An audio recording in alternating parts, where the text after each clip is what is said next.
Hello everyone. Hey, Rich DIY Landlord.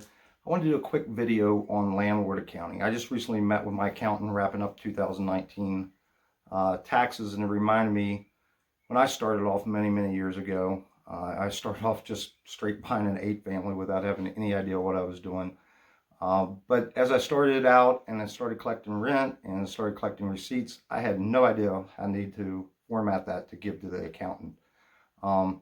My accountant over the years, I've got a pretty good process down now. The accountant always comments. I've had multiple accountants. All of them have commented. Their job would be a lot easier if all landlords put their data together like I did. They tell stories of landlords showing up with a box of receipts and just handed it to them, which is not a good idea for a few reasons. One of which is you're paying your accountant to go through a box of receipts. That doesn't seem like a good way to spend money. And second, after you get a decent sized portfolio, you need to be able to run your business and understand your numbers for your business at any time. For example, with the coronavirus, I just went through all my numbers and calculated what's the minimum amount of rent I need to collect to meet the base expenses for my business. So it's valuable to have that type of data on hand, and as your portfolio grows and grows, it becomes even more important. None of this is difficult to do. It takes a little work. It's not the most fun job, but keeping your books straight is fairly easy. Now, before we get started and dive in, I'm not a CPA. I'm just some landlord that's hoping I don't say something stupid and get the IRS on my ass. So with that, let's dive in. The first thing I would do is go online and download the Irs Schedule. If you Google this, it'll come up. You can find it. The Schedule E is income and loss for rental, real estate, and royalties. Royalties, if you don't know what those are, that's if you were leasing the mineral rights or the oil and gas rights to a property and they pay you so much in royalties for that right. We're really going to focus on the rental income side. So three main things, I won't go through all these, but three main things on this form is income, so your rents you receive, and expenses, all these various category expenses. And up here at the top, it's your properties. So properties A, B, and C. If you have more than 3 properties, your accountant would fill out, additional forms till he's able to incorporate all your properties. But the main thing to take from this is that you have to categorize your rent and all your expenses by property, individual property, as you're tracking this. And I'm going to go through these in detail and discuss, what you would put in each of these categories. This next page is stuff your accountant will fill out, and I also printed off the instructions for this. I'm not going to cover that. Just one thing I want to cover is here on record keeping, and basically it says you must keep records to support items reported on your Schedule E in case the IRS has questions about them. So in other words, you need to keep your receipts. Now, one misconception I had when I started out, I thought, wow, if I tell my accountant that, I had $1,000 in repairs for property A, he's going to need some kind of documentation or receipts to, in order to enter that in. He doesn't care. You just tell him it's $1,000 for property A and he'll enter it. But your receipts are needed in case the IRS audits you. So you need those. Your accountant doesn't need those if he's not doing your bookkeeping and he's just filling out your tax forms. So be sure to do good bookkeeping, have his stuff readily available, know how you can easily access it. So now let's go through and I'll describe each of these categories and explain them in detail. So your first category is income, and that's rents received.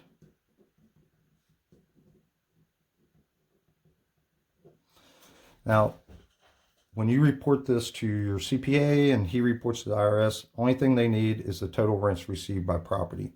You may want to track things under here to run your business. Maybe you want to know the amount of pet fees you get, or late fees,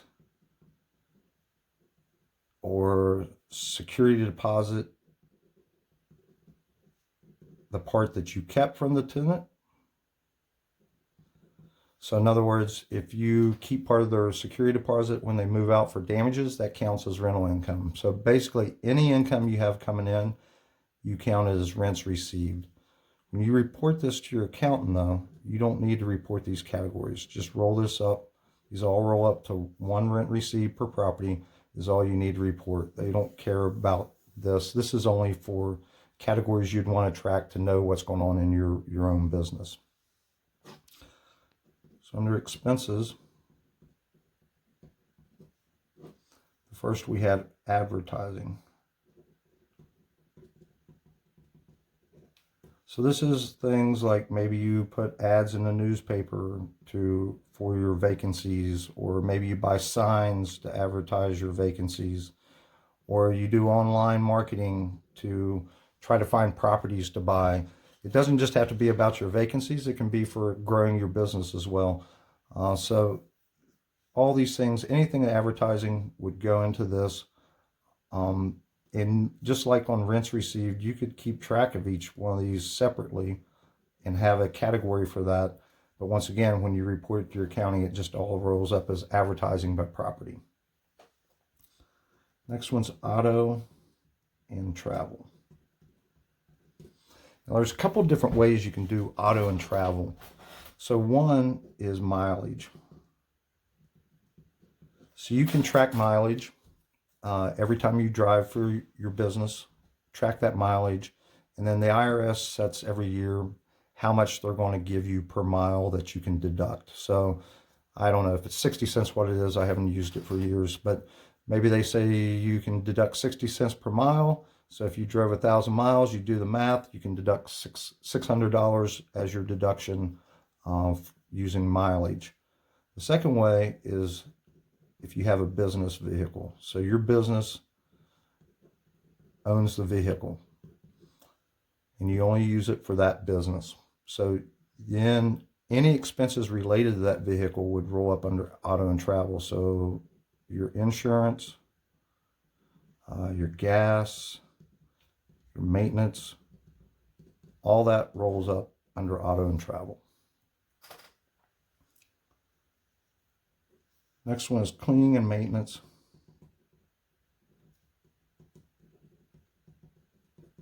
And I'm also going to talk about repairs at the same time as cleaning and maintenance, because these two categories always kind of confuse me.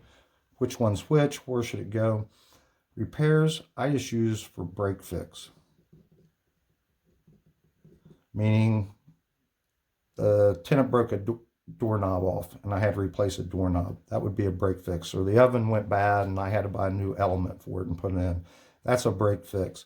Cleaning and maintenance is pretty much all the other items, such as maybe your painting, your mowing the property, anything like that, your snow removal,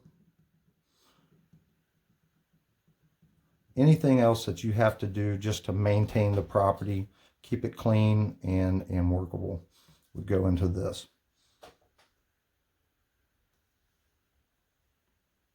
Next category is commissions. So this would be, say that you hire a real estate agent to list your property and get a tenant for you. You have to pay them a commission, or maybe you're paying someone a finder's fee to go find rental properties that you could buy potentially. Anytime you pay someone a commission, it would just roll up under this category. Next one is insurance. This is your property insurance. So this would go under this category. If it's insurance for your auto and travel, you would put it, or for your business vehicle, it would go under auto and travel.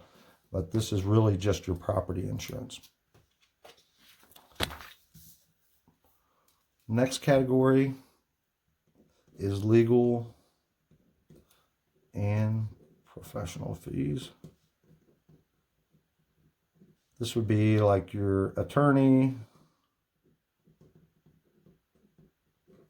your CPA, things like that. Any kind of professionals that you hire, maybe you're getting a surveyor, whatever, those would go up under legal and professional fees. Management fees.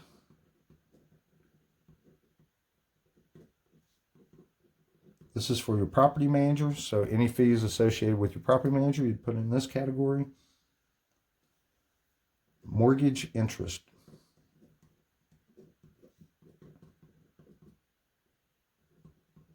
Now, this one can be a little confusing. So let's say your payment is $1,000 a month.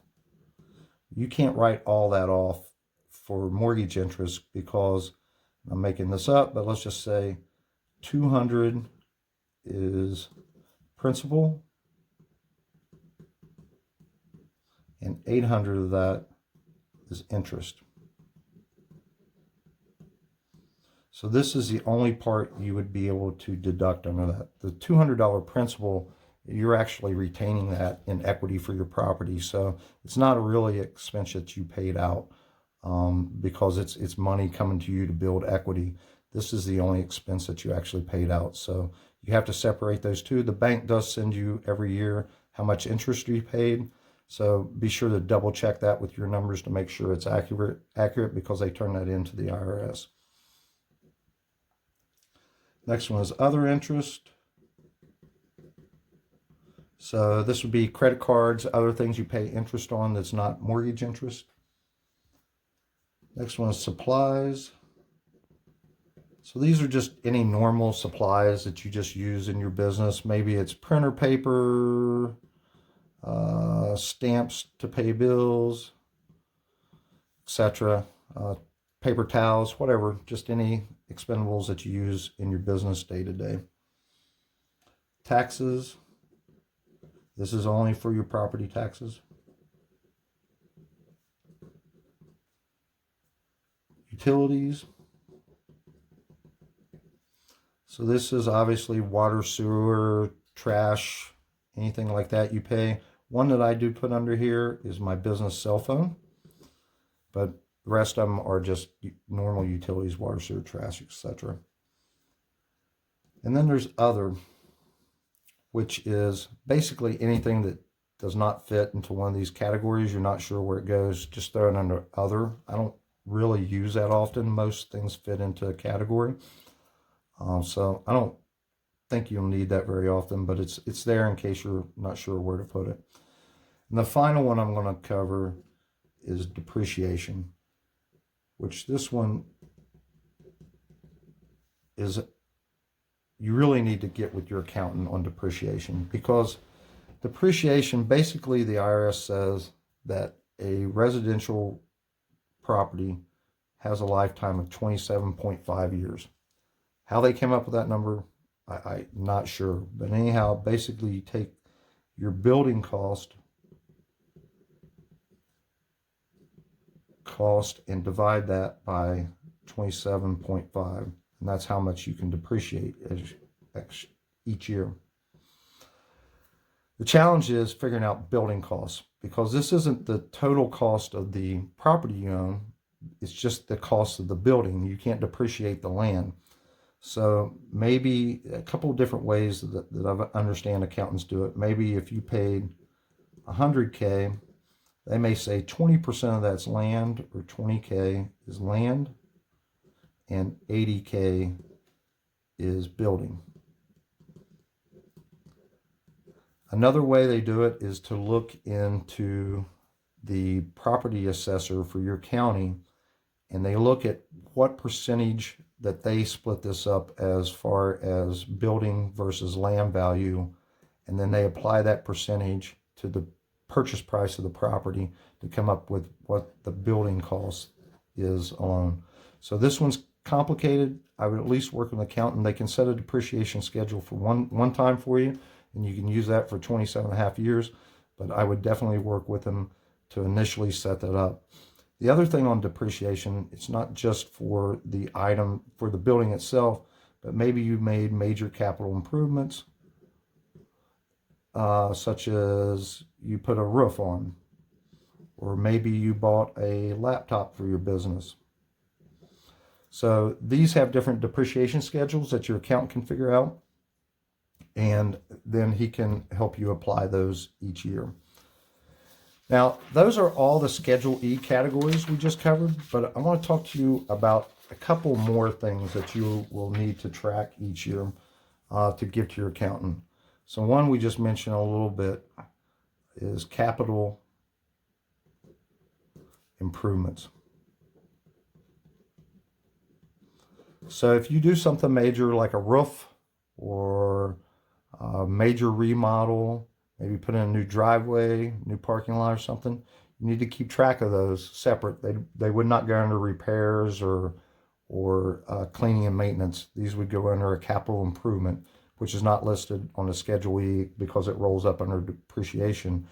And give that number to your accountant, tell them what it was for, and they will figure out the proper depreciation schedule for that item. And the third one is any kind of distributions. Distributions, I can't spell it, so I'm just going to scribble it real bad so you can't tell I can't spell it. But distributions are if you take money out of your business. So if you paid, maybe you have shareholders or other owners that you pay or pay yourself, keep track of that. They'll need to know how much you pulled out of your business each year. So that's it. That's it. And I know this is not a fun topic, but it's one that is important and one that you need to keep track of every year to make sure that you're properly reporting all your income and losses to the IRS. So hope you enjoyed this as much as this topic could be enjoyed. And if you have any questions, please leave them in the comments below. Thanks for watching.